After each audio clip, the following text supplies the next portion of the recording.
Shoshilinch xabar. Mamlakatda COVID-19 dan ham xavfli bo'lgan o'lim virusi tarqalmoqda. Barcha fuqarolar tezda xabardor bo'ling. Hammani Alloh o'z panohida asrasin. Assalomu alaykum, hurmatli tomoshabinlar. Tezkor yangiliklardan, birinchilardan bo'lib xabardor bo'lishni istasangiz, video rolik ostiga like tugmachasini bosib qo'yishni unutmang.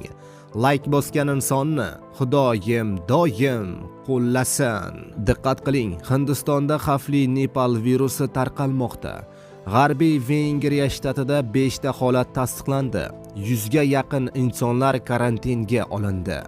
Hindiston hukumati G'arbiy Vengriya shtatida xavfli Nepal virusi tarqalishining oldini olish choralarini kuchaytirishmoqda. The Independent xabar berishicha, hozircha kasallik yuqtirish bilan bog'liq 5 ta holat rasmiylashtirilgan va tasdiqlangan.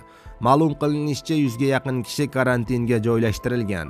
Bemorlar esa Kalkutta shahrida shifoxonada davolanishmoqda. Qayd etilishicha, bir bemorning ahvoli juda og'ir.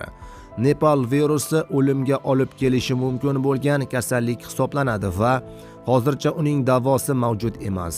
Mutaxassislar virus ko'rshapalaklar hamda zararlangan mevalar orqali yuqishi mumkinligidan ogohlantirishmoqda, deyiladi ma'lumotda. Azizlar, video rolik ostiga like bosib, videoni yaqinlaringizga ham yuborib ogohlantirib qo'ying. Hurmatli tomoshabinlar, videoni barchaga yuborib tezda ogohlantirib qo'ying.